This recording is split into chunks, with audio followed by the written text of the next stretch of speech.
찬송가 511장입니다. 511장 우리 찬송 부르시겠습니다.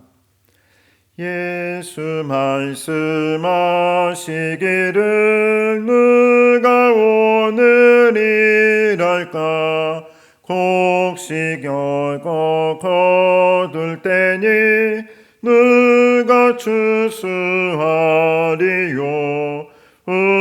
우환상을 주시려고 일할 사람 부르니 주의 직분 맡으려고 대답하리 누구냐 멀리 가서 이방 사람 구원하지 못하나 내 집 근처 다니면서 건질 죄인 많도다 천사같이 말 못하고 바울같이 못하나 예수께서 구속함을 힘을 다해 전하세 죽을 사람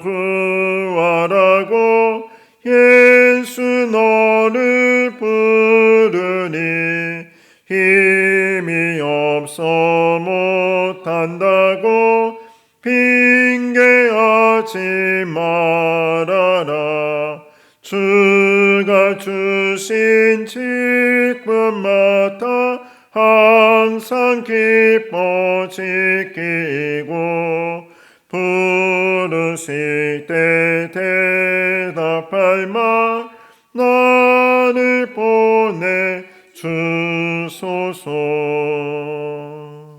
아멘. 기도하겠습니다. 사랑의 하나님 감사합니다.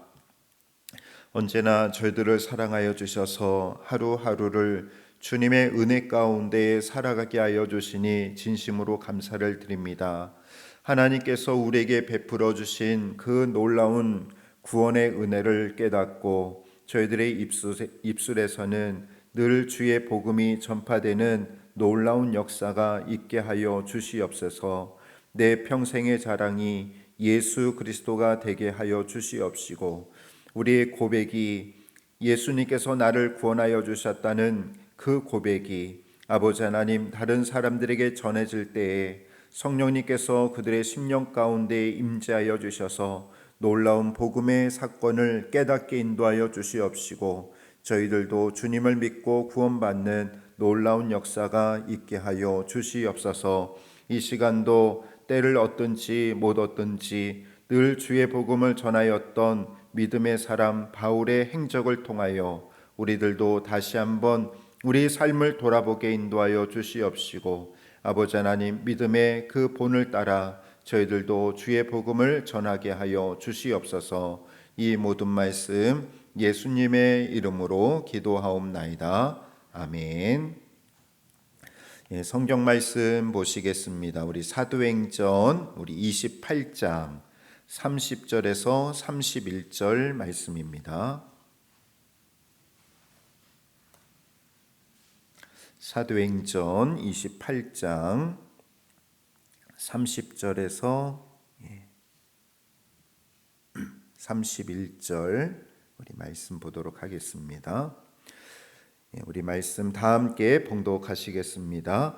바울이 온 이태를 자기 셋집에 머물면서 자기에게 오는 사람을 다 영접하고 하나님의 나라를 전파하며 주 예수 그리스도에 관한 모든 것을 담대하게 거침없이 가르치더라. 아멘. 오늘은 이제 사도 바울이 이제 로마로 가는 여정을 또 살펴보도록 하겠습니다. 지금까지 사도 바울이 몇 차 전도 여행을 떠났었죠? 3차까지 우리가 지난 시간에 1차, 2차, 3차 전도 여행을 살펴보았습니다. 이제 3차 전도 여행을 마친 사도 바울은 늘 어디로 갔죠? 복음을 전하기 출발하던 곳이 무슨 교회였습니까? 제가 그랬죠. 여기는 베이스 캠프였다. 선교의 베이스 캠프였다라고 하는데 안디옥 교회였죠. 안디옥 교회. 예. 그래서 요즘도 이렇게 안디옥 교회를 쓰는 교회들이 있다고 했잖아요. 그죠? 예, 안디옥 교회. 예루살렘 교회는 유대 기독교인들의 처음 세워진 교회였다면 이방 지역의 이방 기독교인들이 처음 세웠던 교회가 안디옥 교회. 그래서 여기는 바나바하고 바울이 이제 선교사로 파송되기도 하고, 그래서 늘 거기서 출발하고 끝나면 안디옥 교회로 돌아오고 했는데, 자, 근데 3차 전도 여행을 마치면 사실은 어디로 가야 돼요? 안디옥으로 가야 되겠죠? 근데 바울은 어디로 가길 원했습니까? 그렇죠. 예루살렘으로 가길 원했어요. 예루살렘으로 가려고 했습니다. 자, 이때 이 가이사랴 교회 교인들이 흑구 말립니다. 왜 그럴까요? 왜 말릴까요? 사도 바울이 예루살렘 가는 걸 왜 막을까요? 가면은 죽기 때문에 그렇죠. 왜냐하면 이 사도 바울을 오늘도 이제 보면 알겠지만 사도 바울을 죽이려고 하는 유대인들이 너무나도 많이 있었거든요. 그래서 가면은 이 예루살렘으로 간다. 그거는 순교하러 가는 거예요. 순교하러 죽으러 가는 겁니다. 그래서 이 순교를 각오하고 바울은 어디로 갑니까? 예루살렘으로 가게 되죠. 그래서 예루살렘에 도착해서 당연히 이제 여러 가지 고초를 당하게 되고 또 로마 군대에 감금되고 결국 이 사도 바울은 로마 시민권을 가지고 있기 때문에 나는 로마에 가서 재판을 받겠다 해가지고 어디로 가는 여정? 로마로 가는 여정이 오늘 말씀의 전체적인 줄거리가 되겠습니다. 자, 오늘 역사적 배경을 좀 살펴보면요. 제가 지난 시간에도 말씀드렸듯이 로마는 자체 문화가 없었어요. 자체 문화가 없어서 무슨 문화를 이렇게 받아들였냐면 헬라 문화. 그래서 언어도 무슨 언어를 썼다고 그랬죠? 헬라어를 쓰게 되었다. 세계 공통어가 헬라어였습니다. 그래서 이 로마는 자체 문화가 없었기 때문에 이 헬레니즘, 헬라 문화를 그대로 받아들이고 발전시켜 가지고 마치 이 헬라 문화가 자신들의 문화인 것처럼 세계에 보급을 하게 됩니다. 그래서 헬라 문화의 그 표현 양식의 신화, 문학, 또 문화, 웅변학 등이 이게 수사학이라고 그러거든요. 수사학들 이런 것들이 크게 발전을 하게 되고, 자, 또 하나 이 사도 바울이 복음 전하는 데 있어서 가장 유용했던 것이 앞에 나온 것처럼 뭐였죠? 도로였죠. 도로. 그래서 모든 길은 로마로 통한다라는 말처럼 이 로마의 이 가장 중요한 것은 뭐냐? 교통의 중심지였다라는 거예요. 그래서 이제 모든 무역도 발전이 되고 이 로마에 있어서 가장 중요했던 게 뭐냐? 이 도로였습니다. 자, 그리고 또 이 그 로마의 통치는 이 로마가 점령한 땅이 워낙 넓기 때문에 그 지역을 분할하고 어느 정도 자치권을 인정해 줬어요. 자신들의 그 민족이라든지 나라의 자치권은 인정하고 있지만은 지역마다 누구를 도왔냐면 총독을 두게 되죠. 이스라엘도 총독이 있었죠. 그래서 이스라엘도 총독이 있는 것처럼 각 그 지역을 분할하고 어느 정도 민족이나 나라의 자치권을 주면서 이제 총독이 통치를 하게 됩니다. 그런데 이 그 이스라엘 총독들도 마찬가지였어요. 이 로마 관리들이 이 점령지에서 아주 그냥 악한 정치를 한 거죠. 그리고 사람들을 괴롭히고 또 자신의 그런 부정축제를 하는 그러한 부도덕한 관리들이 많이 있었죠. 저도 이제 그 책들을 보면 이 로마 총독 같은 경우도 이스라엘을 다스리던 총독들 보면은 상당히 악한 사람들이 많이 있었습니다. 또 하나 우리가 생각해 보아야 할 것은 로마 시민권이죠. 예, 시민권은 이 로마의 시민권은 아까도 말씀드렸듯이 지방에서 재판을 받지 아니하고 누구에게 상소할 수 있냐면 로마 황제에게 상소해서 로마에서, 왜냐하면 로마 사람이기 때문에 로마에서 재판을 받을 수 있는 권리가 있었습니다. 그리고 또 우리가 로마의 그 제도 중에 하나가 이 노예 제도죠. 노예 제도인데, 노예는 대부분 이 전쟁해가지고 포로로 끌려온 사람들이 노예들이었습니다. 하나의 생산 수단이었고 뭐 인격적인 존재가 아니라 물건처럼 매매가 되던 그런 사람들이었습니다. 또 이들에게는 결혼이 허용이 되진 않았는데 동거는 허용했어요.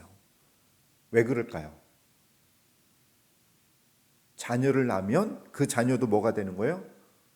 노예가 되기 때문에 하나의 그 노예를 삼을 수가 있는, 노예를 돈 안 주고도 사잖아요. 그러니까 결혼은 허용 안 하지만 동거하는 건 허용해가지고 자녀를 낳으면은 그 자녀도 노예가 되기 때문에, 어찌 보면은 좀 무서운 생각이죠, 그죠?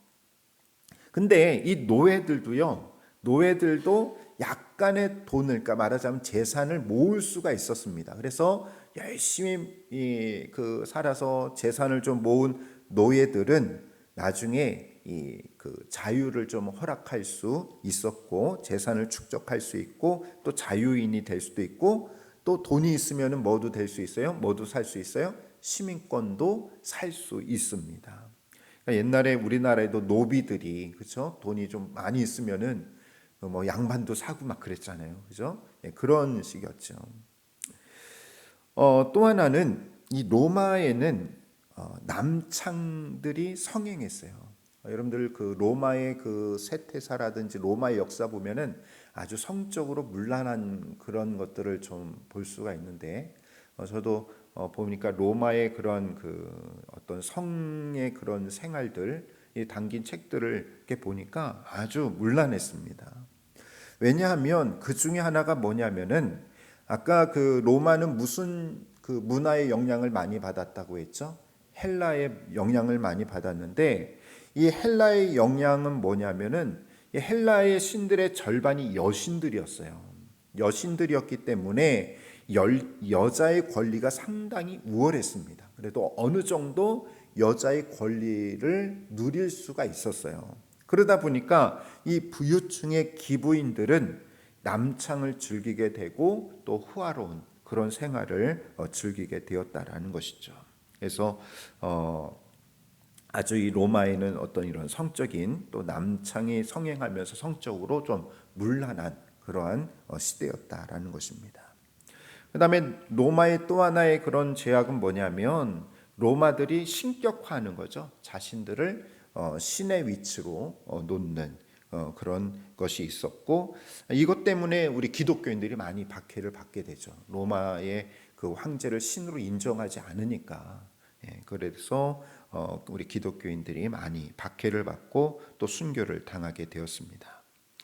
자, 오늘 이야기는, 그러니까 이 사도 바울이 예루살렘 가서 체포되고 감금이 되고 어디로 끌려가게 되는, 어디로 호송이 되는 거예요? 로마로 가는 그 여정을 우리가 살펴보도록 하겠습니다. 먼저 이 사도 바울이요, 이제 3차 전도 여행을 마치고 돌아오는 길에 가이사랴에 도착합니다. 여러분들 가이사랴 계속 나오죠. 가이사랴는 누가 주둔하고 있었다고 했습니까? 로마 군대가 주둔하고 있다고 그랬죠. 원래 그러니까 이게 가이사랴 하면은 뭐가 생각나요? 가이사가 생각나잖아요. 가이사 해가면은 그 헤롯이 가이사 로마 황제에게 그 도시를 통째로 바친 도시가 가이사랴예요. 그래서 제가 전에도 몇 번 말씀드렸는데, 거기는 건축물들이 다 무슨 양식으로 돼 있다고 했어요? 로마 양식의 건축물. 여러 가지 뭐 운동장도 있고, 제가 보니까 또 수로도 있고, 또 공연장, 이렇게 원형 공연장 있죠. 그런 것들도 이렇게 다 있어요. 근데 이 이제 3차 전쟁을 마치고 이 가이사랴에 도착해서 이제 안디옥으로 가면 되는데, 나는 어디로 가겠다? 예루살렘으로 가겠다 하니까 이 가이사랴 성도들이 말리게 되죠. 가지 마라. 가면은 이제 당신은 이제 불미스러운 일을 당할 수 있다라고 말리게 되었지만 사도 바울도 잘 알고 있습니다. 그렇지만은 사도 바울은 예루살렘으로 가기로 결단을 하게 되죠. 자, 그래서 예루살렘에 도착을 한 사도 바울은 예루살렘 교회를 찾아가게 됩니다. 예루살렘 교회를 찾아가서 예루살렘 교회 장로들과 또 야고보를 만나게 되는데, 자, 야고보가 누구라고 했습니까? 예수님의 동생이었다고 그랬죠. 친동생이기 때문에 상당히 영향력이 있는 사람이었어요. 그 누구와 맞먹을 정도로, 베드로하고 맞먹을 정도로 상당히. 그래서 이 야고보와 장로들을, 예루살렘 교회 야고보와 장로들을 만나서 지금까지 3차 전도여행을 하면서 하나님께서 이방 땅에서 어떠한 역사를 했는지 하는 것을 말하자면 선교 보고를 하는 거예요. 여러분들, 우리도 선교사님들 한국에 오시면은 가끔 우리 교회 와서 뭐 하셔요?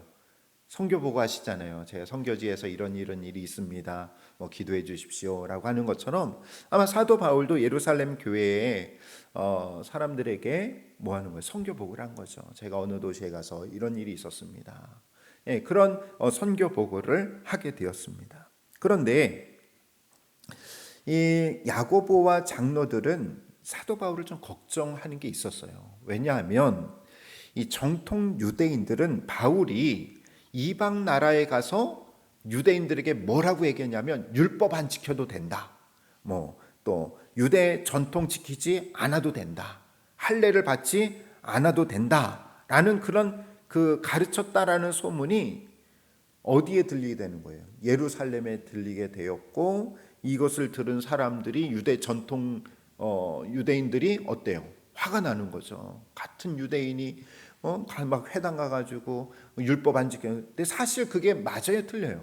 그건 아니죠. 그건 아닌데 마치 그렇게 한 것처럼 소문이 나가지고 단단히 지금 벼르고 있었던 거예요. 바울 이 사람 이거 가만두면 안 되겠다. 괜히 막 여기저기 다니면서 이상한 얘기하고 다닌다. 이 사람 가만두면 되지 않는다라는 거예요.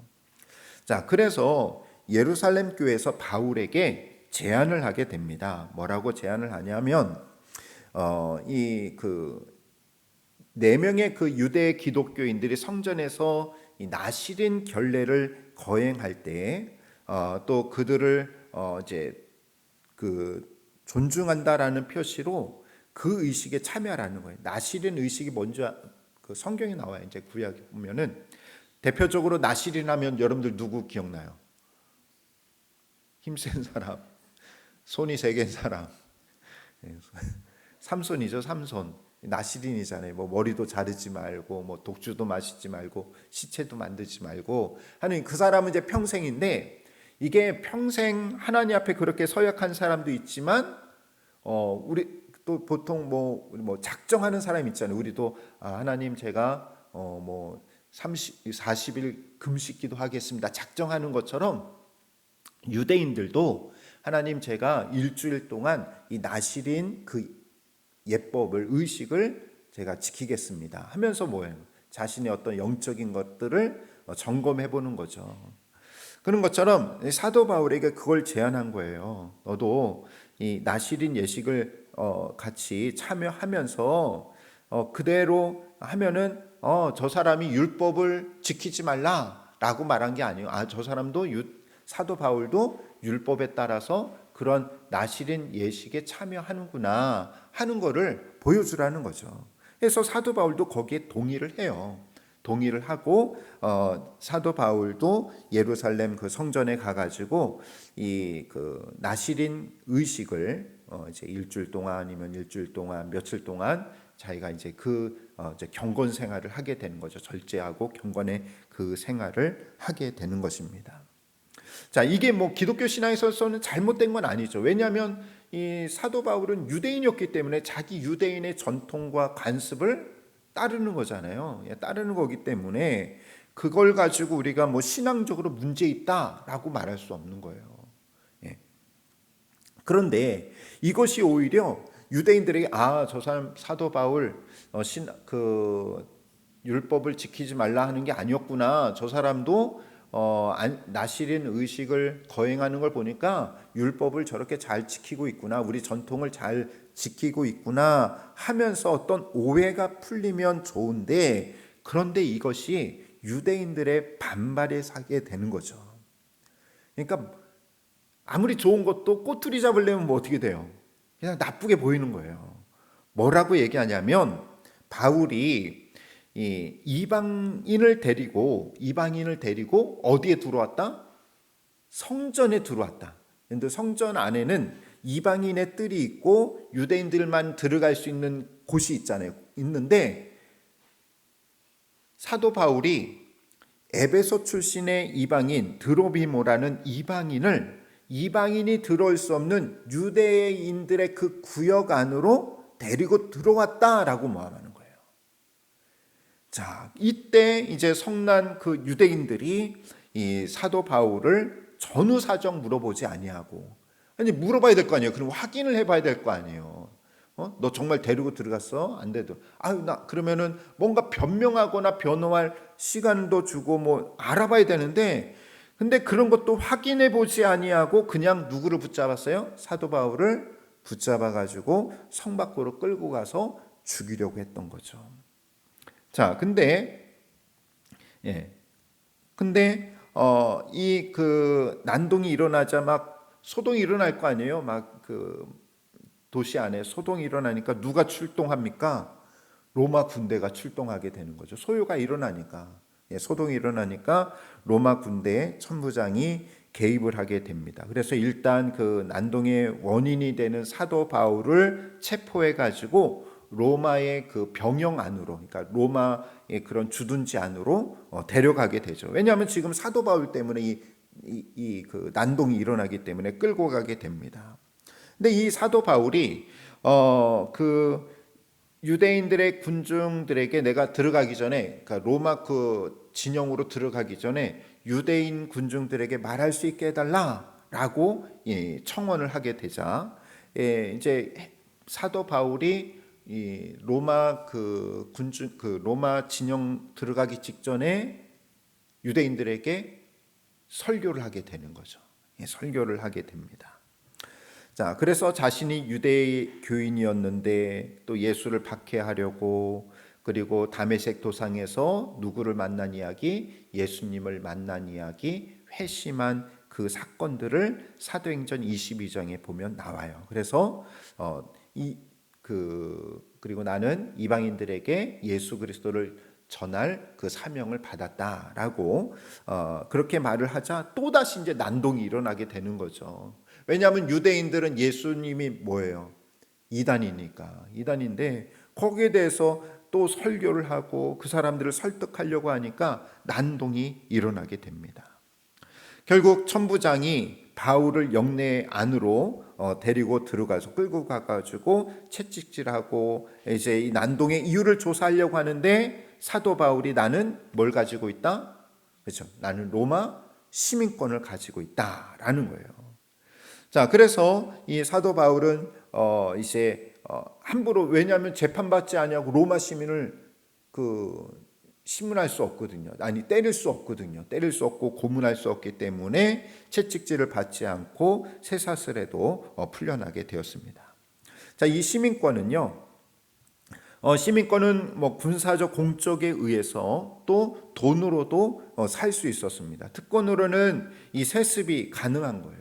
그러니까 아버지나 부모님이 로마 사람이면 자녀들도 로마 시민권을 가지고 있는데, 아마 사도 바울은 세습에, 그러니까 아버지가 로마의 시민권을 가지고 있었을 것으로 추정이 되고요.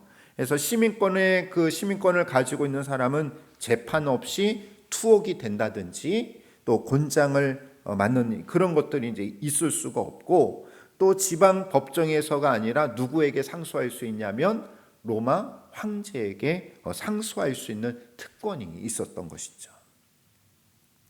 자, 그래서 이제 어쨌든 그 소요가 일어나 가지고 지금 사도 바울은 어느 진영 안에 있는 거예요? 로마 진영 안에서 있었더라는 것이죠. 그리고 체포된 다음 날에 어디에 서게 되냐면 사내들인 공회가 소집이 되고 종교 재판을 받게 됩니다. 아까 그 로마도 다른 나라나 민족들에게 어느 정도 자치권을 인정한다고 했죠. 그러니까 이스라엘도 로마의 속국이었지만 뭐에 대해서는 재판할 수 있냐면 종교적인 문제에 대해서는 재판을 할 수가 있는. 그러니까 예수님도 어떻게 됐어요? 종교적인 재판을 받으신 거죠. 종교 재판을 받은. 그러니까 종교적인 문제에 대해서는 재판을 받을 수가 있는 거예요. 그러니까 이 사도 바울이 이게 종교적인 문제였기 때문에 사내들인 공회가 소집이 되고 거기서 재판을 받게 된다라는 거죠. 이 사내들인 공회는 여러분들 그 제가 신구약 중간사에 보면은 여러 계파가 유대 교회에서도 계파가 있었다라고 말씀을 드렸죠. 성경에도 보면은 복음서에 보면은 사두개인이 있고 또 바리새인이 있는 거예요. 그러니까 사두개파와 바리새파가 있는데 이 사내들인 공회는 사두개파와 바리새파 이 그 두 파가 같이 형성이 되어 있었어요. 바울은 어디에 속해 있던 사람일까요? 사두개파였을까요? 바리새파일까요? 바리새파죠. 바리새인이요. 바리새파 쪽이에요. 그래서 그 사도 바울은 이걸 잘 이용을 한 거죠. 이 사두개파는 주로 어떤 사람이냐면 이 사두개파 사람들은요 성경 구약을 다 인정하지 않아요. 뭐만 인정하냐면 모세 오경만 인정합니다. 그러니까 창세기, 출애굽기, 레위기, 민수기, 신명기 이것만 인정을 하고 그 외에는 인정하지 않은 뭐 어떤 그 종교적인 그 뭐 책이라든지 그거는 인정하지 않아요. 오직 뭐만 모세의 율법, 오경만 토라 이것만 딱 자기들의 성경을 인정을 하게 되었다라는 거죠. 그리고 아주 그건 조금 보수적이에요. 상당히 보수적입니다. 자, 이들은 대부분 대제사장직을 다 독점하고 있었고 또 종교적인 권한뿐만 아니라 상당히 이 로마하고 친해요. 그러니까 정치적인 권력도 이 사두개파가 다 가지고 있었다라는 거죠. 그리고 이 사두개파는 그렇게 세력은 크지 않았습니다. 반대로 이 바리새파는요, 이 모세 오경뿐만 아니라 뭐 이제 구약에 있는 그 뭐 선지서라든지 여러 가지 그 다른 성경들도 인정하고 또 전통적으로 내려오는 율법의 뭐 해석도 이제 그것도 인정하고 존중해줘요. 쉽게 말하면은 여러분들 그 이제 그 율법을 해석한 책이 이제 또 미드라시라는 게 있거든요. 저도 엊그제 그 인터넷 보니까 미드라시가 한글로 번역이 되어 있더라고요. 번역을 하셨더라고요. 그래서 한 몇 권으로 되어 있는데 그래서 이것도 한번 나중에 좀 구입해서 한번 읽어봐야 되겠다 했는데 미드라시가 있고, 그러니까 그거는 율법을 설명한 책이에요. 쉽게 말하면 안식일을 거룩히 지켜라 하면은 안식일을 거룩히 지키려면 어때요? 좀 더 구체적인 것이 있어야 되잖아요. 이제 그거를 쓴 게 이제 미드라시고 또 그 미드라시를 또 해석하는 것이 여러분들이 잘 아는 탈무드, 유대인들의 뭐 탈무드 같은 거 있잖아요. 그것도 하나의 율법을 해설해 놓은 그런 책이죠. 그러니까 근데 이 바리새인들은 그런 것까지도 다 어느 정도 다 인정을 한 거예요. 사두개파는 그런 것들은 인정하지 않았는데 이제 바리새파는 그걸 인정하게 되고, 이 사람들은 어떻게 해서든지 하나님의 말씀대로 살려고 하고 또 바리새파 사람들은 영혼 불멸이나 죽은 자들이 부활한다는 걸 믿었는데 사두개파는 부활이 없어요. 부활이 없습니다.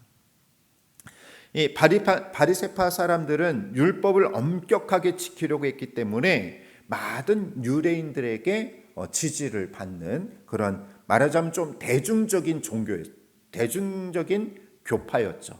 많은 사람들에게 인정받고 지지를 받는 사람들이 이 바리새파였습니다. 그러니까 이 사도 바울이요, 사두개인과 바리새인들 사이의 신학적 그 차이를 이용하고 있는 거예요. 나는 바리새인이다 하면서 이제 바리새파로서 이제 지지를 이제 호소하게 되니까 사도 바울이 바리새인이었어? 그러니까 바리새인들은 누구를 변호해 줄까요? 사도 바울을 같은 바리새인을 변호해 주려고 하고, 그리고 사두개파 사람들은 누구를 또 하려고 해요? 바리새인들을 바울을 이제 박해하려고 하고, 이제 그러한 그 신학적인 논쟁을 통해 가지고 바울을 어떻게 이제 그 논쟁을 일으키게 된 거죠. 이들의 그 차이점을 가지고 신학적인 논쟁을 가지고 이 사도 바울을 어떻게 할까 하는 것에 대해서 이제 논란이 일어나게 된 거예요. 이 공회 안에서 논란이 일어나게 되는 겁니다. 이제 다시 또 어디로 들어가게 되냐면은 이제 재판이 받고 난 다음에 또 다시 이제 로마 그 진영으로 들어가게 되는데, 자, 또 다시 우리가 재판을 하겠다. 사내들인 공회에서 사도 바울을 재판하겠다. 데리고 나와라 했어요. 근데 이거는 모함이었습니다. 두 번째 이 사도 바울을 사내들인 공회에 불러들인 거는 이거는 함정이었어요. 무슨 이야기냐 하면은 사도 바울이 이 사내들인 공회, 그러니까 지금은 어디에 머물러 있습니까? 로마 진영 안에 머물러 있는데, 자, 사내들인 공회로 가려면 이동할 때에 그때 뭐 하려고 하냐면 40여 명의 유대인들이 매복해 있다가 누구를 죽이는 거예요? 그죠? 바울을 죽이려고 했어요. 그 계략이 있었어요. 근데 이것을 바울의 조카가 알고 이 사실을 바울에게 알려줍니다. 그리고 로마 천부장에게 알려줘요. 사실은 이제 사내들인 공회를 나갈 때에 이게 재판이 목적이 아니라 누구를 죽이려고, 사도 바울을 죽이려고 하는 거니까 조심해라 라고 이야기를 하죠. 자, 이 말을 들은 로마 그 파견 대장이 로마 군사들이 어떻게 되면 누구를 보호하게 되는 거예요? 사도 바울을 보호하게 되죠. 왜냐하면 사도 바울은 뭘 가진 사람이에요?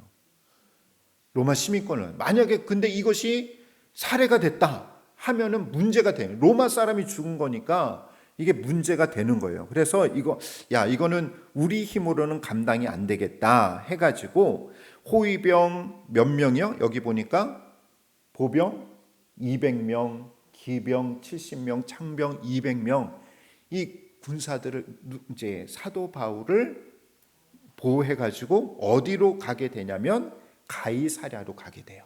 가이사랴는 아까 누가 주둔하고 있다고 했어요? 로마의 주둔지라고 했잖아요. 본부예요, 본부. 거기에는 누가 있냐면 총독이 있는 거예요. 로마 주둔지이기 때문에 그 총독 벨릭스에게로 가게 됩니다. 왜냐하면 예루살렘에 있다가는 잘못하면 사도 바울이 죽을 수가 있거든요. 그래서 이거는 우리가 해결할 문제가 아니다. 총독에게 보내자. 이 사도 바울을 이제 총독에게 보내게 되는 거죠. 자, 그래서 예루살렘에 있다가 다시 지금 이제 사도 바울은 어디로 온 거예요?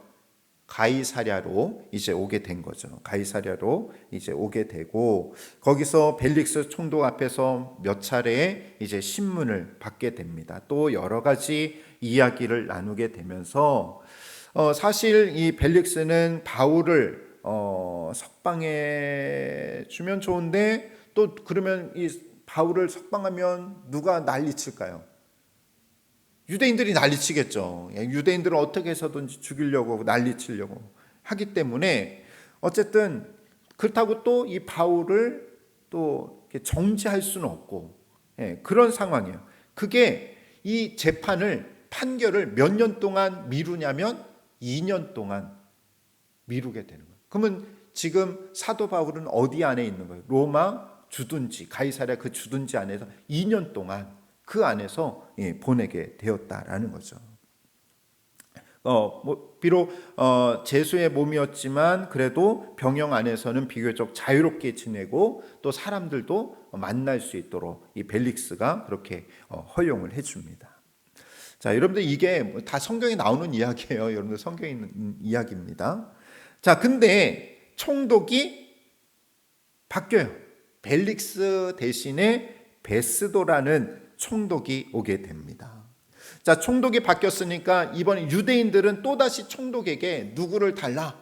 사도 바울을 예루살렘으로 보내라. 보내서 재판을 해야 된다라고 하지만 이 베스도가 뭐라고 하냐면 우리는 못 보내고 대신 너희들이 와서 어디로 와서 이 가이사랴로 와서 신문을 해라.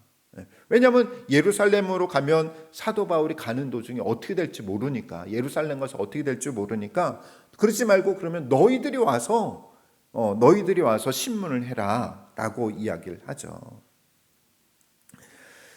자, 근데 어쨌든 이때 뭐냐면 바울은 베스도에게 내가 이 사람이 이 총독에게 올바른 재판을 받지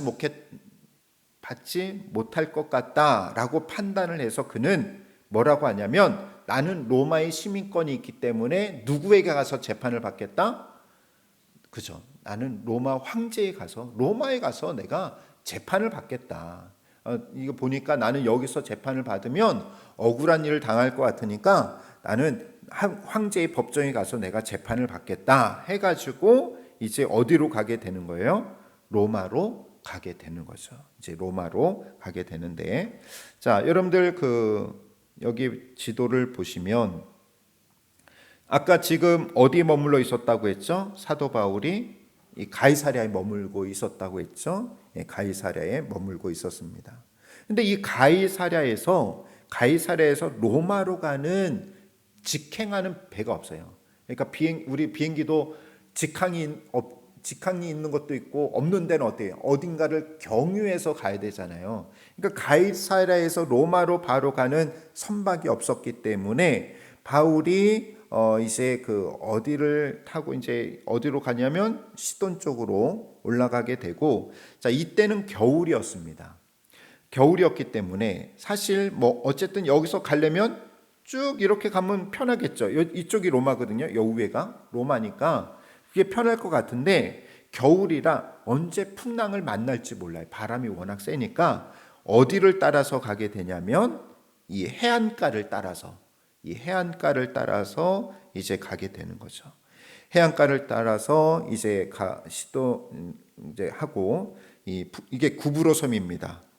그 사도 바울이 1차 전도 여행할 때 여기 갔었죠. 여기 가서 이렇게 했던 그 구브로 섬, 여기 바보라는 도시도 있었고 그 동네도 있었고 했는데 이 섬을 끼고 어쨌든 해안가를 껴야 풍랑을 피할 수 있고 뭐 어쨌든 피할 수 있으니까, 예, 그래서 해안가를 끼고 어디로 가게 됩니까? 무라라는 곳으로 가게 되는 거죠. 예, 무라라는 곳을 가게 됩니다. 자, 이 무라에 이제 도착을 하고 그 다음에 여기서 어디로 가냐면 미항을 가게 되는데, 자, 이 미항에 크레타 섬이라는 미항에 도착을 하게 되죠. 이 미항에 도착을 하는데, 자, 이제 겨울이기 때문에 이제 본격적인 겨울이기 때문에 배를 움직일 수가 없어요. 그래서 사도 바울은 뭐라고 얘기하냐면 위험하니까 우리 여기 미항에 머물러 있어야 된다. 겨울을 여기서 나야 된다라고 이야기를 합니다. 근데 사실 인간적으로 보면은 이 미항이 그렇게 큰 도시가 아니었던 것 같아요. 근데 사람들이 볼 때는 여기서는 겨울을 날 만한 곳이 아니다 해가지고 선장이나 뱃사람들은 뭐라고 하냐면 이 미항에서 여기 지도는 좀 안 나오는데요. 여기 이쯤, 그러니까 여기 같은 섬인데 이쯤에 베닉스라는 도시가 있어요. 그러면 거기로 가자. 거기는 좀 이제 우리가 겨울을 날 수 있는 것이기 때문에 거기로 가자라고 이야기를 합니다. 좀 무리를 한 거죠. 근데 백부장, 그러니까 이 제수들을 호송하는 로마 백부장은 누구의 말을 들을까요? 제수였던 사도 바울의 말을 들을까요? 아니면 선장의 말을 들을까요? 여러분들 같으면 누구의 말 듣겠어요? 저 같아도 선장 말 듣겠어요. 그죠? 예, 했는데 그 백부장은 그래 그러면은 여기 미항보다는 베닉스가 낫겠다. 좀 무리를 해서 우리가 이 베닉스로 가자 해가지고 출발할 때는 좋았는데 그런데 광풍을 만나게 됩니다. 성경에 나오는 광풍이 유라굴로라는 이 광풍을 만나게 되죠. 그래서 이 광풍을 만나가지고 배가 며칠 동안 표류를 하게 됩니까? 14일 동안 바다를 표류하게 돼요. 표류하게 되다가 어느 섬에 도착을 하냐면 멜리데라는 몰타 섬에 도착을 하게 됩니다. 자, 그래서 여기에서 여러 가지 일들이 일어납니다. 몰타 섬 사람들이 불을 피우려고 도와주는데 그때 사도 바울이 모아온 그 마른 풀 속에 뭐가 있었냐면 뱀이 있어가지고 바울을 물었지만 손이 물렸지만 바울이 어때요? 살았어요, 죽었어요? 살았어요. 사는 걸 보고 마을 사람들이 깜짝 놀란 거죠. 야, 뱀에 물렸는데도 살았구나. 또 이 보블리오 섬에서 가장 높은 사람의 추장의 아버지 열병을 또 고쳐주고 다른 병자들을 고쳐주면서 이 사도 바울에게 친절하게 대해주고 또 필요한 것을 또 공급해주게 되었죠. 그래서 여기서 멜리데 섬에서 있다가 다시 어디로 이제 올라가게 되는 겁니까? 수라구사를 넘어서 레기온을 넘어서 또 보디올 넘어서 어디로 가게 돼요? 로마로 이제 가게 되는 이야기가 사도행전 마지막 부분에 이제 나오게 됩니다. 자, 그 후에 이제 바울이 오늘 말씀처럼 바울이 로마에 들어가서 어떤 일을 하게 되었냐면 이 재판을 받으러 이제 들어가게 되었는데 사실 그 사도 바울은 제수의 몸으로 오긴 왔지만 그는 감옥에 투옥된 것이 아니라 자기 돈으로 빌린 셋집에 머물면서 거기서 생활을 하게 됐는데 단 누가 지키고 있습니까? 호위병, 군사 한 사람이 사도 바울을 감시하고 있었죠. 그리고 자유롭게 어느 정도 지내고 또 활동을 방해받지 아니하면서 있었고 그렇게 2년 동안을 자유롭게 사람을 만나기도 하고 복음을 전하며 또 말씀을 가르치기도 했다라는 것이죠. 사도행전은 여기서 이제 막이 내립니다. 이제 여기서 끝이 나는데 자 이후의 삶은 이제 어쨌든 기독교 그 역사를 통해서 이제 전해오는 이야기에 따르면은 사도 바울은 재판을 받고 무죄로 석방이 됩니다. 이거는 말이 안 되는 거예요. 저희가 없잖아요. 그죠? 걸릴 게 없으니까 무죄로 석방이 되어서 사도 바울이 가고 싶어 하던 곳이 있었어요. 로마서에도 나올 거예요. 여러분들 로마서에서도 나오는데 스페인에 가서 전도하길 원했어요. 그래서 스페인에 가서 전도를 하고 다시 로마로 돌아와서 이제 복음 사역을 계속하다가 이때 체포되어 감옥에 투옥이 되고 사형 선고를 받고 주후 64년 로마의 그 대화재의 구실로 네로 황제가 기독교인들을 박해할 때에 이때 순교하게 되는 것이죠. 이 순교를 당할 때에 그 처형된 장소가요 어디였냐면 그 오스티엔시스라는 곳이었는데 그 작은 그 소나무 숲에서 처형이 되는데요. 오늘날 그 트레폰타네라는 그 수도원이 있다고 합니다. 이거는 이제 전설이에요, 전설. 그래가지고 사도 바울이 참수형을 당했는데 사도 바울은 십자가형을 당할 수가 없죠. 왜 그럴까요? 로마 사람이기 때문에 참수형을 당했는데 그의 목이 땅에서 3번 이렇게 튕기게 되었는데 그 튕긴 그 자리에 뭐가 솟아나게 되냐면 샘이 솟아나게 되었다. 3개의 샘이 솟아나게 되었다라는 그런 전설이 있습니다. 이게 실제 그랬는지 안 그랬는지 모르겠지만 3개의 못이 생겨나고 지금은 거기에 수도원이 있다고 합니다. 여러분들 이 사도 바울이 예루살렘에서 이 모든 체포되고 신문받는 또 순환받는 이야기를 보면은 누구를 많이 닮았습니까? 누구를 많이 닮았어요? 예수님이죠. 예수님도 공에 끌려가서 신문받고 고난당하고 결국은 이제 십자가에서 달려 돌아가셨는데, 어찌 보면은 그 예수님처럼 이 사도 바울도 예루살렘에서 체포되고 억울하게 신문을 당하고 순환을 당하는 그 모습을 보면서 사도 바울은 누구를 많이 기억했을까요? 그 과정 속에서 아마 예수님을 기억했을 거예요. 예수님도 정말 이렇게 억울하게 유대인들에게 잡히셔서 정말 말도 안 되는 거 가지고 신문을 받으시고 이런 고초를 당하셨구나 하는 것을 알았을 겁니다. 그래서 이 바울은 어찌 보면은 철저한 예수 그리스도를 따라가려고 하는 그 모습이었다라는 거죠. 그러니까 여러분들, 우리들도 누구를 따라가는 자가 되어야 하는가? 바로 예수님을 본받고 예수님을 따라가는 자들이 될 수 있어야 된다라는 거죠. 여러 가지, 또 사도 바울은 어려운 가운데서도 자기가 죄수가 되고 억울한 일을 당했음에도 불구하고 늘 그 순간순간마다 뭘 했느냐? 복음 전했어요. 벨릭스에게도 복음 전하고, 또 가는 곳마다 사람들에게 여러 가지 이적을 통해서 복음 전하고 하는 것을 볼 때에, 우리들도 뭐 딱 어떤 복음 전할 수 있는 환경과 상황이 되지 않더라도 우리의 삶의 전부가 뭡니까? 항상 주의 복음을 전하는데 앞장설 수 있어야 된다라는 거죠.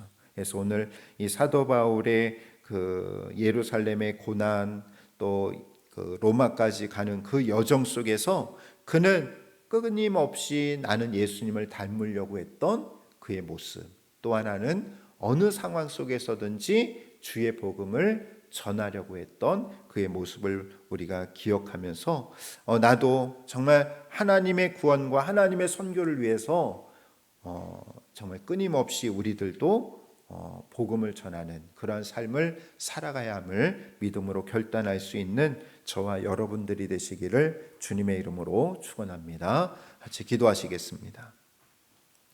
사랑의 하나님 아버지, 감사를 드립니다. 하나님께서 저희들을 구원하여 주시고 또 천국 백성 삼아 주시니 감사합니다. 이제 우리가 어느 상황 속에서든지 우리의 삶이 나를 위한 삶, 나 중심적인 삶이 아니라 예수 그리스도를 본받고 주님을 따라가는 저희들이 되게 하여 주시옵시고, 또 어떤 상황 속에서든지 예수 그리스도의 복음을 증거할 수 있도록 인도하여 주시옵소서. 이 모든 말씀 예수님의 이름으로 기도하옵나이다. 아멘.